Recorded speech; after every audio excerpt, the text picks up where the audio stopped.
लगता है पक्की बात है, ये हमने देखा है, आगे पीछे चलते देखा है, थोड़ा भय प्रदान करते देखा है, लेकिन छुआ नहीं आज तक। गंगा के किनारे स्मशान में पूरी रात क्या पता कि आगे क्या है, पर कभी शरीर को कोई चोट पहुंचाई हो या स्पर्श किया, आज तक कभी हिम्मत नहीं पड़ी। अपना कल्याण करने के लिए भक्तों का दर्शन, भक्तों से संभाषण हो, लेकिन अमंगल नहीं कर सकते। बैठा लो, गले में कंठी बंदी है, भगवान का नाम चल जपते हो, कभी कोई प्रेत तुम्हें छू नहीं सकता, डरना मत। प्रेत योनि होती है, ऐसा नहीं कि नहीं होती, 84 लाख योनियों में है, इसी में प्रसंग में आएगा आगे चल करके। ना प्रेतो ना पिशाचो वा राक्षसो वा असुरो पिवा, ना कोई राक्षस ना कोई असुर ना कोई पिशाच ना कोई प्रेत, जिसके हृदय में भगवान की भक्ति है, गले में कंठी है, नाम जप, ये कभी स्पर्श नहीं कर सकते। जिनके हृदय में भक्ति महारानी का थोड़ा भी निवास है, प्रेत पिशाच राक्षस दैत्य स्पर्श भी नहीं कर सकता। भगवान तपस्या वेदाध्ययन ज्ञान और कर्म आदि के साधन से वश में नहीं किए जा सकते, वो केवल भक्ति से ही वशीभूत होते हैं, इसमें गोपीजन प्रमाण है। ना तपोभिर न वेदैश्च न ज्ञाने ना कर्मणा हरिर्हि साध्यते भक्त्या प्रमाणम तत्र गोपिका। ये जो भगवत चर्चा, धाम आना, सत्संग सुनना, नाम जप करना भगवान की भक्ति में, बोले नृणाम जन्म सहस्त्रेण भक्तो प्रीतिर्हि जायते कलौ भक्तिर् भक्त्या कृष्णः पुरा स्थिता। जब हजारों जन्मों की तपस्या और पुण्य एकत्रित होते हैं, तब भगवान के नाम रूप लीला धाम में भक्ति होती है। कलयुग में केवल भक्ति, केवल भक्ति, केवल भक्ति से ही श्री कृष्ण चंद्र का साक्षात दर्शन पाया जा सकता है, केवल भक्ति से भगवत धाम की प्राप्ति। जो लोग भक्ति की अवहेलना करते हैं, भक्ति द्रोह करा ये चते सीदंति जगत रे दुर्वासा दुखमापन्ना पुरा भक्ति विनिंदका। जो लोग भक्ति से द्रोह करते हैं, भक्त से द्रोह करते हैं, वो चाहे दुर्वासा जैसे तपस्वी क्यों न, तीनों लोक में भारी दुख ही दुख पाएंगे। बस बस अलम व्रतैरलम तीर्थैरलम योगैरलम मकई अलम ज्ञान कथालापै भक्ति रेकैव मुक्तिदा। बस बस बस व्रत से, तीर्थ से, योग से, यज्ञ से, ज्ञान चर्चा से भगवत प्राप्ति नहीं, कलिकाल है, एकमात्र भक्ति से ही परम मोक्ष, परम पद जो चाहोगे वो प्राप्त हो जाएगा। सूत जी कहते हैं, इस प्रकार नारद जी के श्रीमुख से जब भक्ति का महात्म, भक्ति महारानी और पुष्ट हो गई। अहो नारद धन्योषि प्रीतिस्ते मयि निश्चला ना कदाचित विमुंच्यामि चित्ते स्थास्यामि सर्वदा। नारद जी आप धन्य हैं, आपकी मुझ में निश्चल प्रीति है, मैं सदा आपके हृदय में वास करती हूं, मैं कभी आपको छोड़कर एक क्षण भी नहीं जा सकती। साधु आप बड़े कृपालु हैं, आपने अपने क्षण भर की वार्ता से मेरे सारे दुख दूर किए, पर मेरे पुत्रों में चेतना नहीं है, अभी तो वृद्ध ही है, आप कृपा करो मेरे पुत्र में भी चेतना आ जाए ज्ञान वैराग्य में। भक्ति के वचन सुनकर नारद जी को बड़ी करुणा आई और उन्हें हाथ से ऐसे पकड़कर जगाने लगे कि भाई ज्ञान उठो, वैराग्य उठो। बहुत जोर लगाया लेकिन नहीं उठे। तब वेदांत तो सुनाया, वेदांत घोष, फिर गीता पाठ सुनाया, फिर वो कुछ जमाई लेते हुए उड़ा ऐसे, लेकिन जगे नहीं, ना गीता पाठ से ना वेदांत घोष से। नारद जी ने देखा कि जमाई ले रहे, थोड़ा नेत्र उठा, बस फिर वैसे ही सो गए। उन्होंने सोचा क्या किया जाए, वेदांत से नहीं जग रहे, गीता से नहीं जग रहे, ज्ञान वैराग्य, बड़े दुर्बल, केस सफेद, अस्थि मात्र हुए रहे, शरीर मतलब एकदम निस्तेज। नारद जी ने सोचा मुझे क्या करना चाहिए, कैसे इनकी वृद्धावस्था जाए, कैसे ये जगे ज्ञान वैराग्य। भगवान का स्मरण करने लगे, हे भगवान मुझे उपाय बताओ ज्ञान वैराग्य को जगाने का। उसी समय आकाशवाणी हुई, हे नारद जी खेद मत करो, तुम्हारा उद्योग निसंदेह सफल होगा। देवर्षि तुम इनके लिए एक महान सत्कर्म करो, और वह सत्कर्म क्या है तुम्हें संत शिरोमणि बताएंगे। आकाशवाणी बस इतना बोली, तुम धन्य हो, तुम इनके लिए सत्कर्म करो, तुम्हारा उद्योग सफल होगा, और वो सत्कर्म कोई संत महापुरुष बताएंगे। आकाशवाणी साफ साफ सुनाई दी थी। नारद जी को बड़ा विस्मय हुआ, वो कहने लगे कि आकाशवाणी भी हुई और कुछ आशय भी नहीं समझा, का संत शिरोमणि कहेंगे, वो कहां है संत शिरोमणि, हम किसको खोजें। आकाशवाणी ने भी बात गुप्त ही कही, वो कौन सा साधन है, वो कौन से संत शिरोमणि है जो मुझे बताएंगे, वे संत कहां मिलेंगे। अब आकाशवाणी ने जो कहा मुझे करना चाहिए, खोज करना चाहिए संत शिरोमणियों की। शौनक जी तब ज्ञान वैराग्य दोनों को वहीं छोड़कर नारद मुनि वहां से चले, प्रत्येक तीर्थों में जा जाकर संतों से पूछते, उनकी बात संत जन सुनते। उन्होंने बताया कि असाध्य है रोग, जब आप जैसे महापुरुष गीता सुना रहे हो, वेदांत सुना रहे हो, ज्ञान वैराग्य नहीं जग रहे, तो असाध्य ही है। कोई नारद जी के सामने नमन के मौने चल दिए, उत्तरे नहीं दिए। अब जहां जहां संतों में जाते तो संत जन यही कहते कि भाई सब संतों से बड़े तो नारद जी हैं, और जब नारद जी वेद ध्वनि, वेदांत घोष और गीता पाठ बार बार सुनाया, ज्ञान वैराग्य नहीं जगाए जा सके, तो फिर और क्या हो सकता है। नारद जी तो स्वयं महाभागवत योगी राज हैं, दूसरे संत तो कैसे बताए। जब बहुत पूछा लेकिन सबने कहा दुस्साध्य है। नारद जी बहुत चिंतातुर हुए और बदरी वन में आए, ज्ञान वैराग्य को जगाने के लिए निश्चय किया कि मैं यहाँ कठोर तपस्या करूंगा। इसी समय भगवान की प्रेरणा से करोड़ों सूर्यों के समान तेजस्वी सनक सनंदन सनातन सनत कुमार दिखाई दिए। नारद जी बहुत आनंदित हुए, परस्पर नमस्कार हुआ।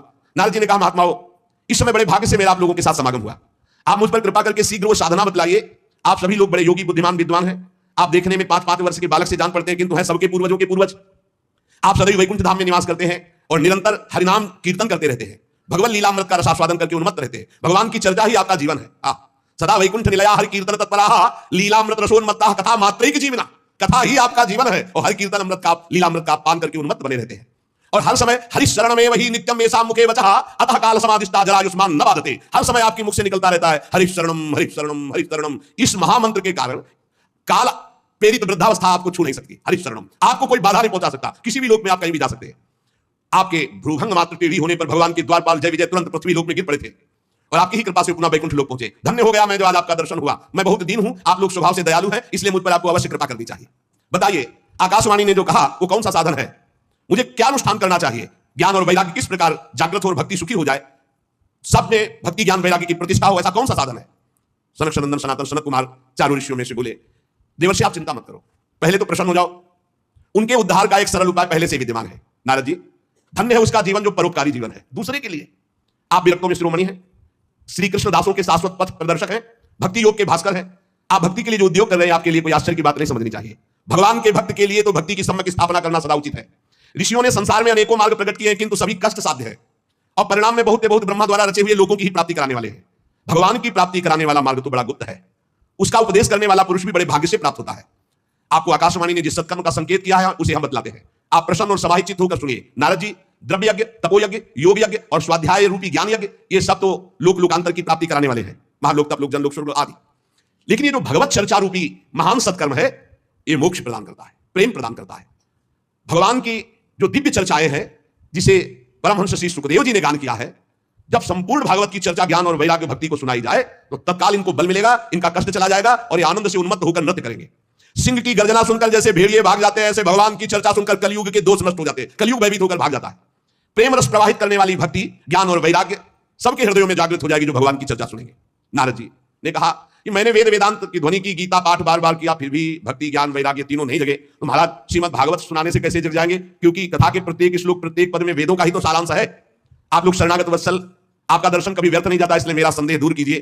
सनकादि ने कहा श्रीमद् भागवत की कथा वेद उपनिषदों का सार है, इसलिए उनसे अलग उनकी फल रूपा होने के कारण बड़ी उत्तम है।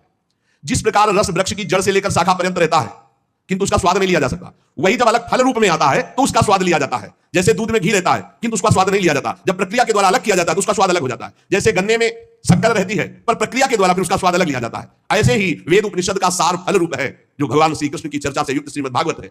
ये भगवान व्यास देव जी ने भक्ति ज्ञान और वैराग्य को प्रकाशित करने के लिए स्वयं रचा है। वेद वेदांत के पारगामी गीता की भी रचना करने वाले भगवान व्यास देव जी खिन्न होकर ज्ञान समुद्र में गोते खा रहे थे, तो आप याद करो, आपने ही तो 40 श्लोक में इसका उपदेश किया था, उसे सुनते ही उनकी सारी चिंता दूर हो गई थी। फिर इसमें आपको आश्चर्य क्यों हो रहा है? जो आप हमसे प्रश्न कर रहे हैं, आपको उन्हें शोक और दुख का विनाश करने वाले इस महामहिम भगवत चर्चा को सुनाना चाहिए। नारद जी ने कहा महानुभाव, आज तो मैं कृतकृत हो गया, आपका दर्शन जीव के संपूर्ण पापों को तत्काल नष्ट कर देता है। जो संसार दुख रूप दावानल से तपे हुए हैं उन पर शीघ्र ही शांति की वर्षा हरि जब करते हैं तो आप जैसे महात्माओं का दर्शन हो जाता है। आप निरंतर भगवान शेष जी के सहस्त्र मुखों से गाए हुए भगवत कथामृत का पान करते रहते हैं। मैं प्रेम लक्षणा भक्ति का प्रकाश करने के उद्देश्य से आपकी शरण लेता हूं। जब अनेकों जन्मों के संचित पुण्य पुंज का उदय होता है तो मनुष्य को सत्संग मिलता है। भाग्योदयेन बहुजन्म समर्जितेन सत्संगमं च लभते पुरुषो यदा वै अज्ञान हेतु कृत मोह मदांधकारनाशं विधाय ही तदोदयते विवेका। अनेकों जन्मों के जब पुण्य एकत्रित होते हैं तब सत्संग मिलता है, और जब सत्संग मिलता है तब अज्ञान जनित मोह मद रूप अंधकार का नाश होकर विवेक उदय होता है, और जब विवेक उदय होता है तो भगवान से प्रेम होता है, जब अविवेक होता है तो संसार से प्रेम होता है। नारद जी, अब मैं भक्ति ज्ञान और वैराग्य को स्थापित करने के लिए प्रयत्न करूंगा। परमहंस शिरोमणि श्री सुखदेव जी के कहे हुए भागवत शास्त्र की कथा द्वारा उज्जवल ज्ञान यज्ञ करूंगा। यह यज्ञ मुझे कहा करना चाहिए, आप इसके लिए कोई स्थान बतला दीजिए। आप लोग वेद के पारगामी विद्वान, इसलिए मैं सुख शास्त्र की महिमा सुनना चाहता हूं। इसकी विधि क्या है, कितने दिनों में सुने, कृपा करके बताइए। जब नारद जी ने ऐसा कहा तो शनकादि बोले आप बड़े विनीत हैं, क्योंकि शब्द जानते हुए आप पूछ रहे हैं, सर्वज्ञ हैं आप, पर आप पूछ रहे हैं इसलिए हम आपको बातें बता रहे हैं। इस समय हरिद्वार के पास आनंद नामक एक घाट है, बड़ा शांत है, एकांतिक है, ब्रह्म ऋषियों द्वारा सेवित है, देवता सिद्ध लोग वहां सेवन करते हैं, भांति भांति के वृक्ष और लताएं हैं, और वहां कोमल नवीन बालू बिछी हुई है, बड़ा सुरम्य एकांत प्रदेश है। हर समय गंगा जी की कलरव और सुगंध जो कमलों की है वो वायु लाती रहती है। हमें लगता है वहीं इस ज्ञान यज्ञ का आरंभ किया जाए आनंद घाट में। कथा में अपूर्व रस आता है जब एकांत शांत भागवती के स्थान हो। हमने देखा है कथा का प्रभाव, और आप देख लीजिएगा, एक बार केवल अनुष्ठान होने दीजिए और आपके सामने निर्बल जरा जीर्ण अवस्था में पड़े हुए ज्ञान वैराग्य यदि नृत्य न करने लगे तो कहना, भक्ति अपनी आंखों के सामने ही देखेगी, वो भी नृत्य करेगी, उनके पुत्र भी नृत्य करेंगे। कथा के शब्द पढ़ते ही ज्ञान और वैराग्य तरुण हो जाएंगे। नारद जी के साथ सनकादि तुरंत वहां से पहले कथा स्थान आनंद घाट गंगा जी के तट पर गए। यहाँ यमुना जी के पावन तट, परम पावन महामहिम वृंदावन की भूमि में इससे बराबर वो हरिद्वार हरिघर है, नहीं ये हरिघर है, वो द्वार है, द्वार से जिस समय तट पर पहुंचे तो सर्वत्र सिद्धों ने ये सूचना पहुंचा दी कि बहुत बड़ा ज्ञान यज्ञ होने वाला है। तो भगवान के रस के जो रसिक जन है, भक्त जन है, प्रेमी जन है, वो सब एकत्रित होने लगे। भृगु जी, वशिष्ठ जी, च्यवन जी, गौतम जी, मेधातिथि, देवल, देवराज, परशुराम, विश्वामित्र, साकल, मार्कंडे, दत्तात्रेय, पिपलाद, योगेश्वर, भगवान व्यास, पराशर, छाया, सुख, जाजल, जन्नु आदि बड़े बड़े मुनि अपने अपने शिष्यों के साथ परिकर के साथ वहां एकत्रित होने लगे। इसके सिवा मूर्तिमान होकर वेद, उपनिषद, मंत्र, तंत्र, सत्रह पुराण, सौ शास्त्र ये सब वहां उपस्थित हुए, क्योंकि सनकादि आदि महापुरुषों के द्वारा भगवत चर्चा। गंगा आदि नदियां, पुष्कर आदि सरोवर, कुरुक्षेत्र आदि समस्त क्षेत्र, सारी दिशाओं के दंडक वन, हिमालय आदि के जितने भी ऋषि मुनि सब आकर के एकत्रित होने लगे। सिद्धों ने बात फैला दी, भगवान की अमोघ चर्चा होने वाली है हरिद्वार में आनंद घाट पर, और बड़े महापुरुषों के द्वारा, इसलिए सब कथा का आनंद लें। तब कथा सुनाने के लिए दीक्षित होकर श्री कृष्ण परायण सनकादि नारद जी के दिए हुए श्रेष्ठ आसन पर विराजमान हुए। सभी ऋषि मुनि देवताओं सबने उनकी वंदना की। श्रोताओं में वैष्णव, विरक्त, सन्यासी, ब्रह्मचारी आगे बैठे। सबके आगे देवर्षि नारद जी, एक और ऋषिगण, एक और देवतागण, एक और वेद उपनिषद, एक और तीर्थ और दूसरी और जनसाधारण स्त्री पुरुष, ये सब ऐसे विभाग करके कथा सुनने के लिए विराजमान हुए।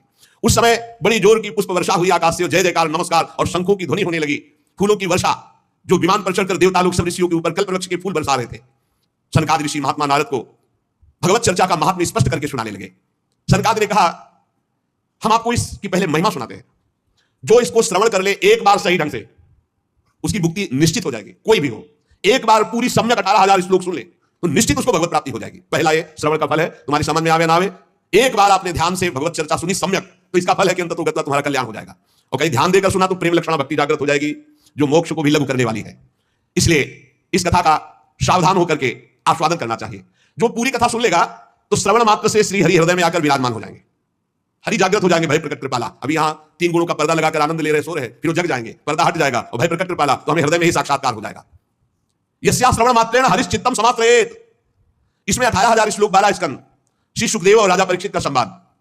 ये जीव तभी तक अज्ञान वश संसार चक्र में भटकता रहता है जब तक उसे भगवान की चर्चा सुनने को नहीं मिलती। जहां भगवान की चर्चा सुनने को मिली, मोह का नाश हुआ और भगवान की तरफ दौड़ पड़ता है। श्री सनकादि इस महामहिम भगवत शास्त्र की महिमा का वर्णन करते हैं। सुशेष चर्चा आगे। श्री राधा वल्लभ लाल की जय।